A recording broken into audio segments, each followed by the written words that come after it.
Hello, geeks and geektresses! I am Brandon Burton for Geekly Entertainment. Today we're going to be showing off Inkarnate.com, which is fantastic for making fantasy maps. I've already made one.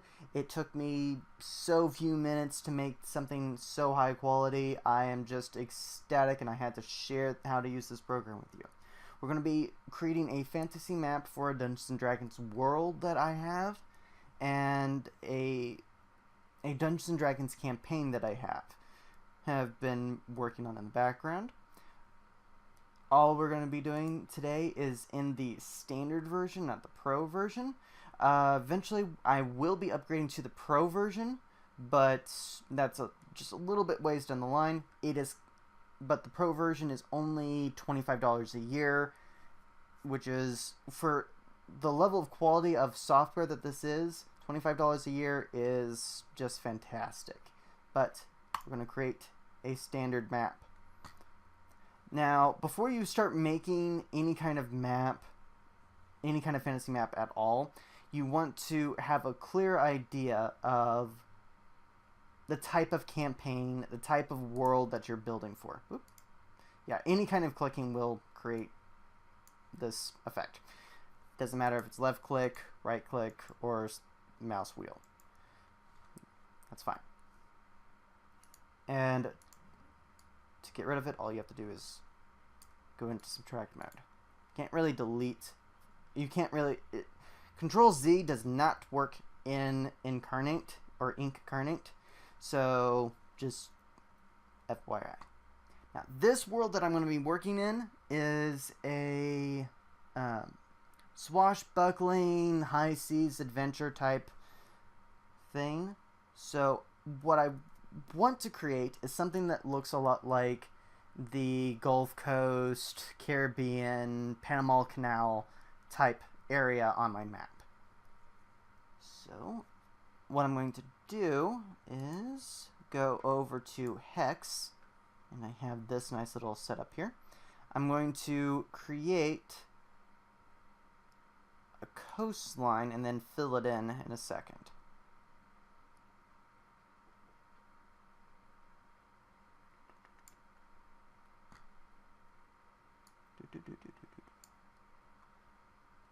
Let's do a couple these for more major islands. You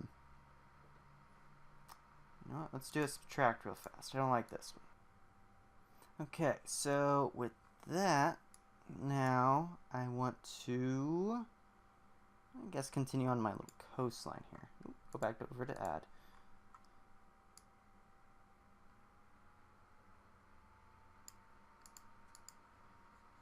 And one of the reasons why I do not do giant world maps is because that leaves it more open for me to create more behind the scenes work. This is something that you give your players. This isn't something you just create for the campaign. This is something that saves. Oh no, I saved. This is the save feature. It takes a little while. And now that it's finally done saving, this is something you create. Think of it like a sandbox. You're showing off one nice size piece of it, of your world, this way. Now, I feel kind of like I've done what I can in this particular size category. Pro size is supposed to be like twice this big, which that'd be nice, but we don't have pro right this second. So what we're going to do now is we're going to switch over to the brush. Well, no, let's head back over to mode.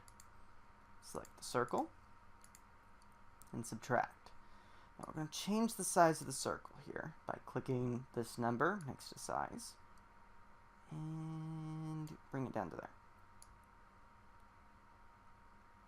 I'm just going to generate a sort of wibbly wobbly coastline.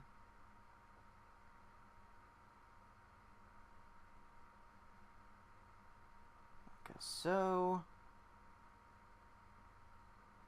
This starts making it look considerably more realistic.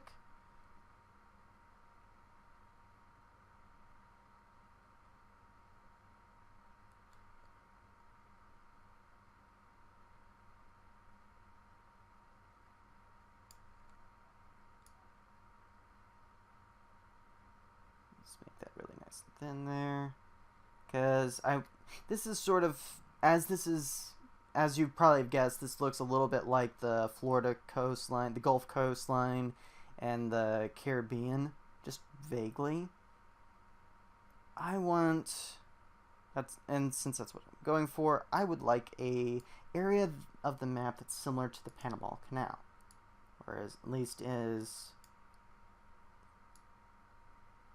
in the running for something like that.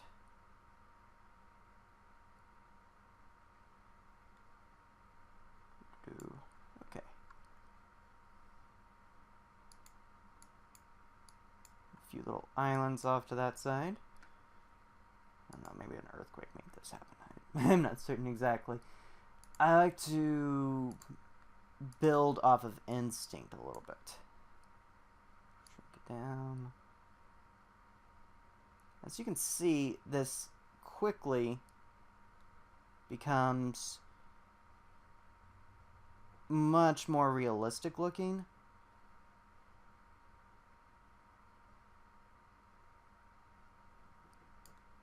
Without really a lot of effort. And I've tried to make maps for fantasy worlds in Photoshop, GIMP, Adobe Flash back in the day, and it is just an arduous journey. Just not a lot of fun. But this puts a lot of the fun back into it.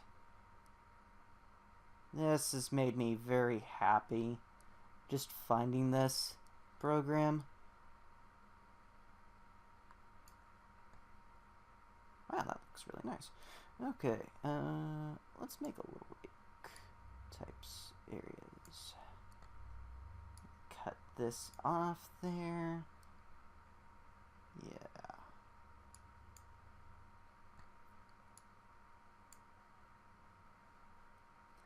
Okay, now we're going to go back into add, and even smaller, create these little dotted islands. And I'm going to mimic what I see on the Caribbean coastline a little, creating that nice little curved arc. Let's do that hex, and then go back over to subtract, circle.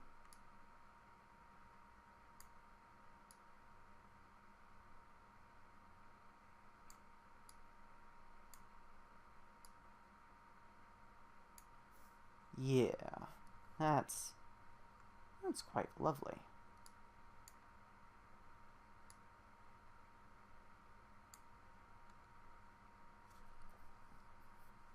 Island within an island, I love it.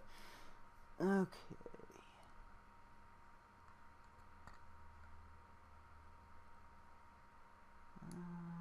That. I'm feeling pretty good. I'm feeling pretty good about this. Let's just do one more island out that way.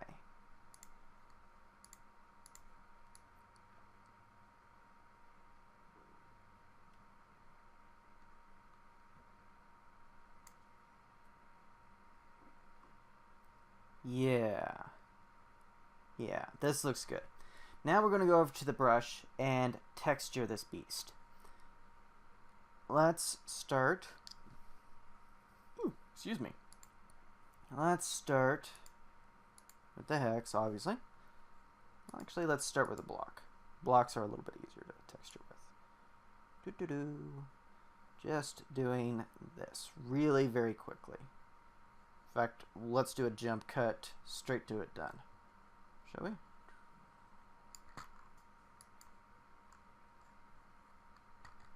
Okay, now that this is completely textured to this color, we're going to switch back over to the circle, and we're going to go to a desertly color. This is parchment. It's fine. Let's go with this nice fine orange. And since I want desert-like environments, I love incorporating desert environments and plains and that wild, wild west in medieval times feeling is always a fantastic thing to incorporate a little. So we're going to make, that's what we're going to state this orange to be. Now this is not going to generate our final product. In fact, the matter is, I feel like, yeah, this is going to be a 2-part series. This first episode is just completely doing the map up this way, and then we're going to take this image and put it into GIMP and do some stylizing to it. So let's switch over to this, and feather this up.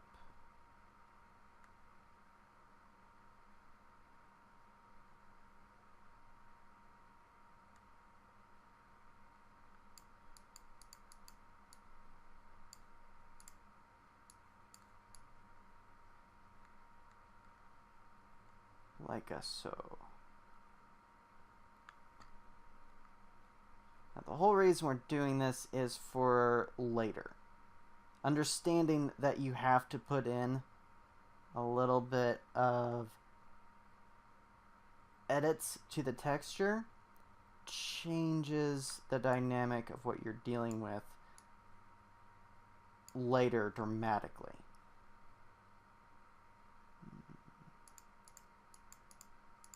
And you notice that just by clicking, I'm changing how the texture, it changes how the texture around it deals as well. It's just really noticeable here in this orange, this brown against orange here.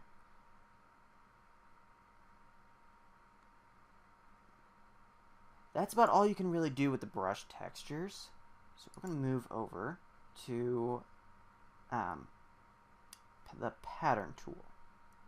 Now we're going to select, we have the, in this basic thing, what we have to select from are mountains, hills, three types of trees. So, since it's a fantasy map, let's go with mountains first. It's on mountains. Nope, it's on mountains. Now, I'm going to scale this down because this is, the mountains are just freakishly huge. I'm going to sparingly add some mountains, especially here along the coastline. You notice that they generate slightly differently. Like you get some nice, good, some pretty good variation going on.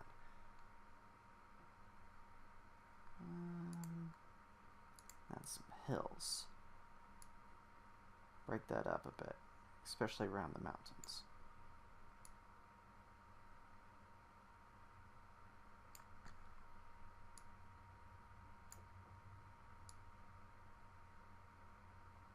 Yeah.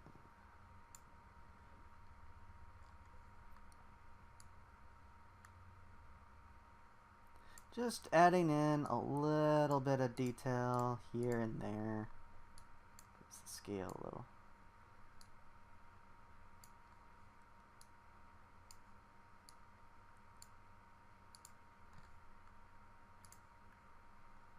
It just adds that little bit of flair you typically need.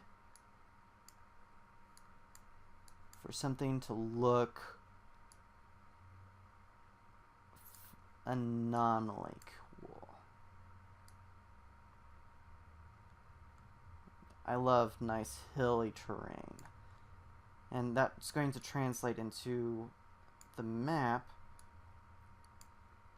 quite nicely.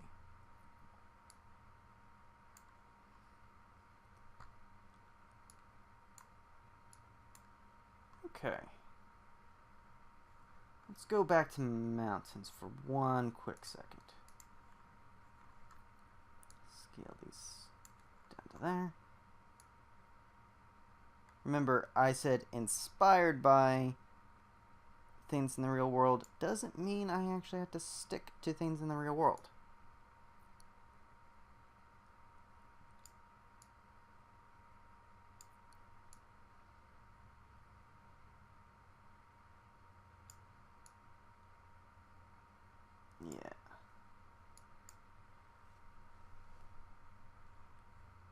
Yeah, I'm happy with this. I'm happy with this. Let's go back over to here, back over to subtract. Feather that down all the way down to 3.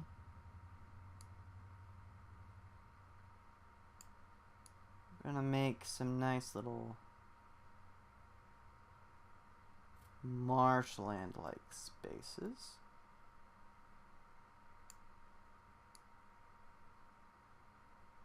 Ooh, I'm liking it.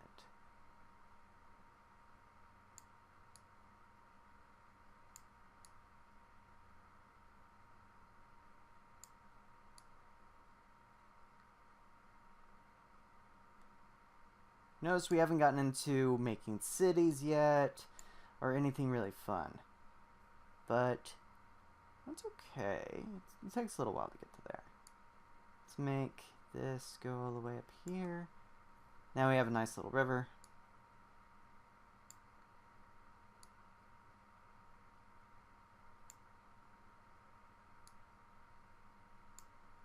Make it so that these mountains and things are generating this type of terrain below it. These Mississippi marshlands or Alabama marshlands, or however you, whatever marshlands you like to see, that's what these are. Because what's the point of having a swashbuckling campaign if you never visit the swamps? Heck, all of my favorite campaigns that I love to read or see about, watch on TV, they always wind up in the marshland somehow.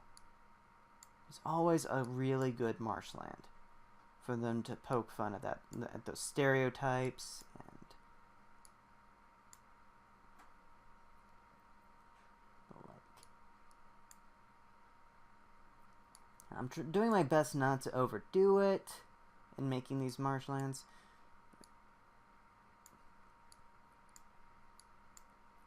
Because too much detail will destroy it just as quickly as not enough detail. And it's far easier to go too far than it is to not go far enough.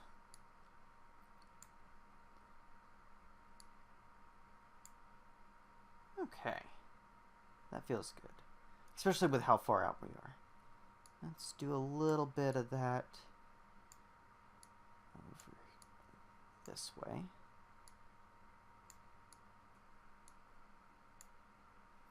Okay. Now, let's go back over to here. We're going to add in some trees. Let's start with pine trees. Let's bump the scale up a little bit.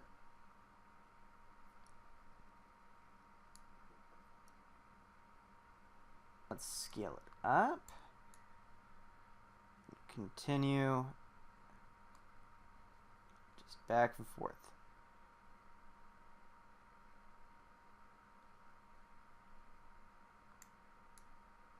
Especially in frontier lands, something I like to do is imply that the further away from the ocean, the further away from the rivers and things of that nature that you go, the more wild the lands are, the more untouched by civilization you get.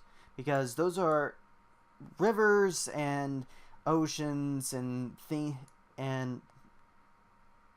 things of that nature are automatically a type of highway for any kind of civilization that has seafaring technology.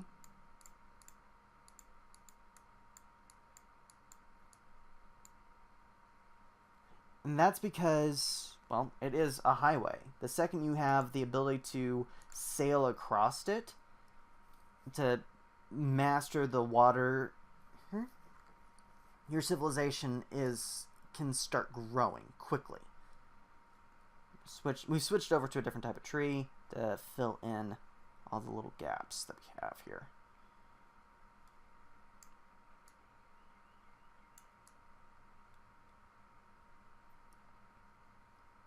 This breaks it up so that it's not just constant static. This is going to require quite a bit of editing.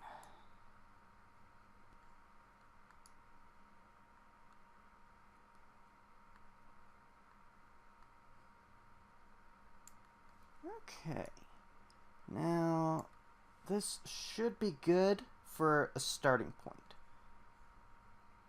Should be good for a starting point.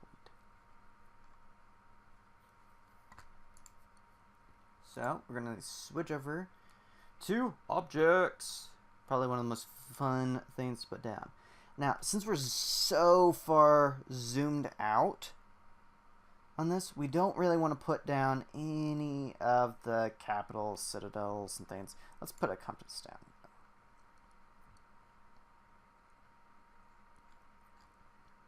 Over here is good.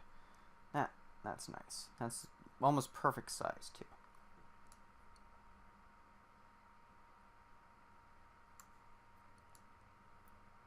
There we go. And this is how you select an object. You notice you get a little menu button here. You can delete it. This is the only way to delete objects. Pressing the delete on the keyboard does nothing. That's one of my few complaints about the software. But you can push it to the front, throw it all the way to the back, and it'll be behind everything there. I don't see a lot of way to manipulate which layer it's sitting on exactly. So you can't do a lot of really cool editing stuff that way. But for right now, that works. Okay. So here, let's put in a squid. Just because it's fun to decorate. And it lets people that you're playing with know, here there be dragons.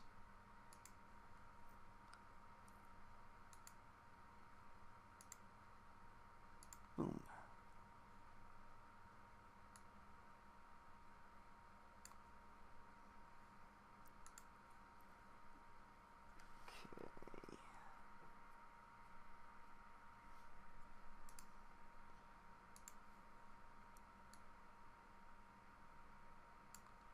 There. Yeah, that looks nice, doesn't it, folks? That just looks nice. Okay, now it's time to mark where we want our cities to be. As you can see, we've got all these... Oh, I didn't see that one before. Dragon icon. Boom. Nope, can't see him. Okay. Push to front. You can't really see it all that well. Oh, okay. But you have the marker icon. The marker icon is fantastic for just saying there's something worth noting here. There's a city worth being put on a map this size here. Let's put that there and zoom up just a little bit so you can see it. Okay.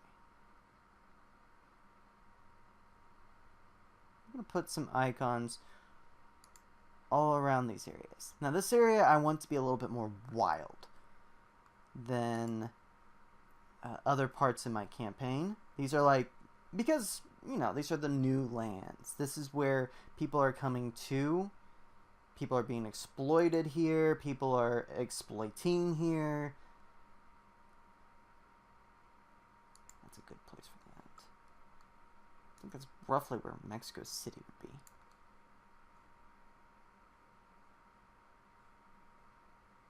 Move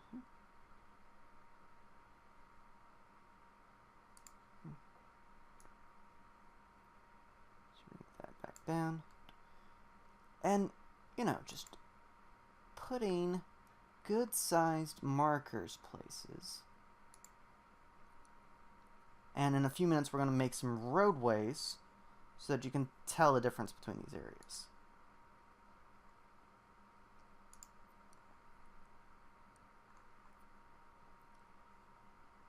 Now, this mountain range here along the coast is helping keep the foreign expansion into these lands. So let's only have 1 or 2 down here at the bottom of the map, so that it marks that that's where the local civilization still is. It's holding back, so to speak.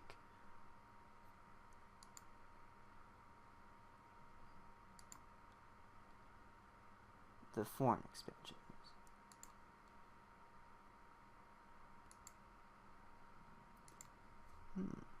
Now, let's see here.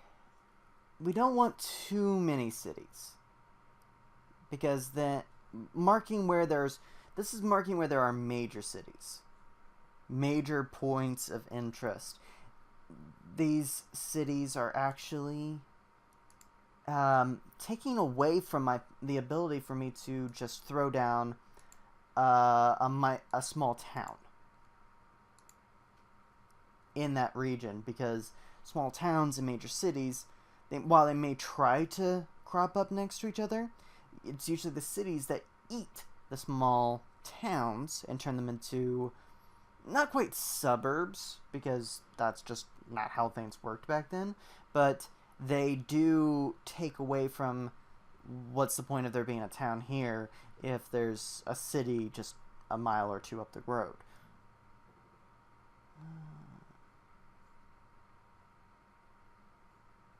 Yeah, there we go. Okay, so we're going to go back over to the brush, and we're going to select a road. I like this very white brush here. Send it down to 3. We're going to draw a line. Oh no. Too big.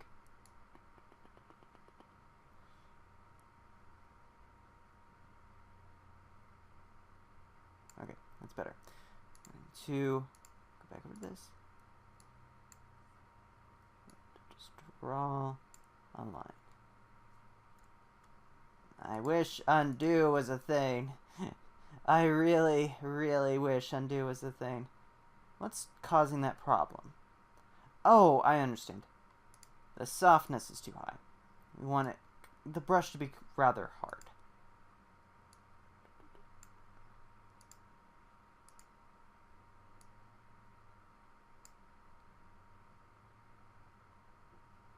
Yeah, that works.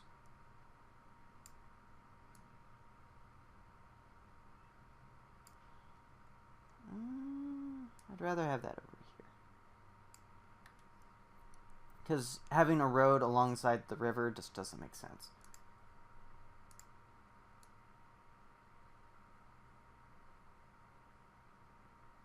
Rivers have a tendency to flood and wipe out the road, and then you can just sail up and down the river, no problem. So let's go back over to here.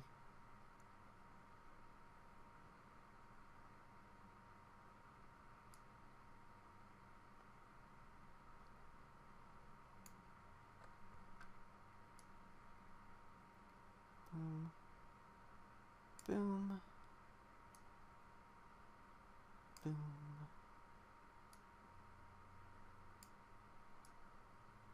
just focusing on organically drawing lines, linking up our little dots here. Now we can't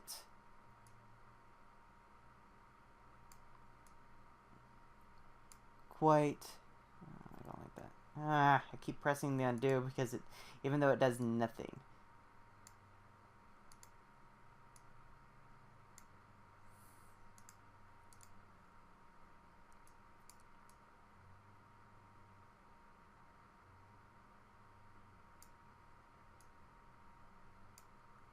Now the reason why I'm putting down little roads on the islands is to denote there's more on the island than just that city, or that city port.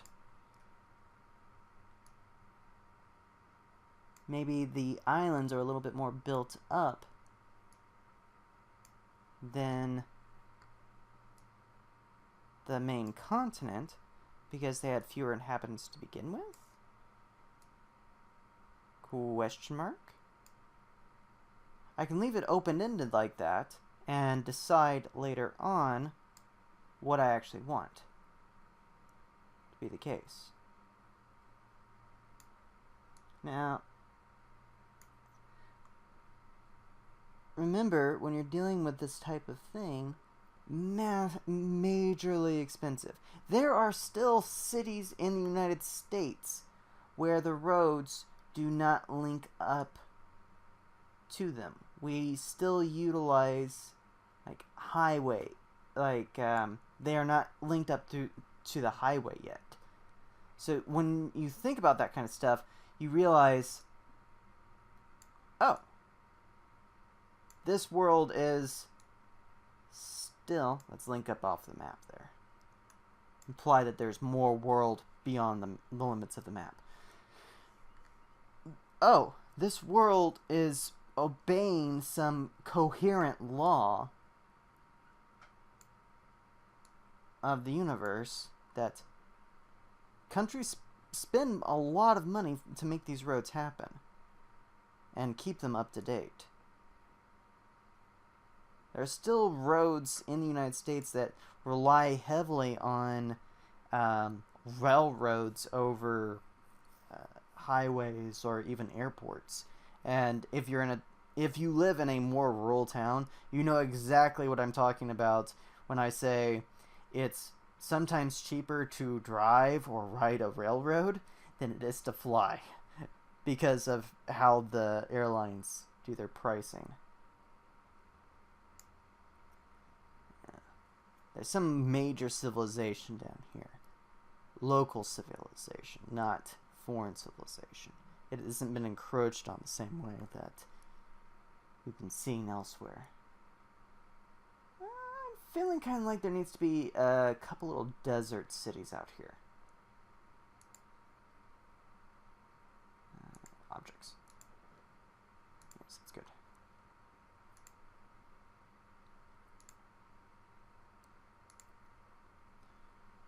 Now we go back. Link them up. And honestly, I don't see them linking up to this. So let's have them link up out. Outward. Okay, I feel like this is a fantastic map to start with. But I don't feel like it's done. So, let's go over to the mountains. Scale these down a little. This will make more sense in when we edit this in GIMP. But adding a few sea mountains, a little bit of danger, as it were, for sailing on the sea.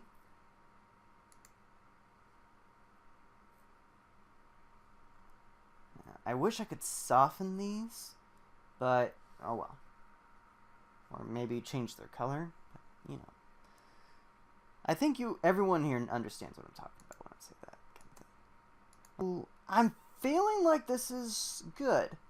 I'm not going to, now I could put text anywhere on this map that I see. It's got a couple of these. I'm not going to, because I want to be able to control the way the text looks more in a few minutes. I am, however, going to change how my grid is laid out, because it's a little too tight right now for my taste. Let's lower the opacity to there. I'm going to change the size so that feels about there. That lines up. That lines up. I like that. And we're going to extend the colors 100% black on the lines. Shadow. Yeah, that's good. Now, this is pretty good starting. This is a pretty good starting point for doing what we want to do with this. Remember, this is an island-based campaign. If you guys are interested in hearing a little bit about my campaign, leave a message in the comments. This is Geekly Entertainment. Like and subscribe to let me know that you like my channel, and hit that bell icon to get regular updates.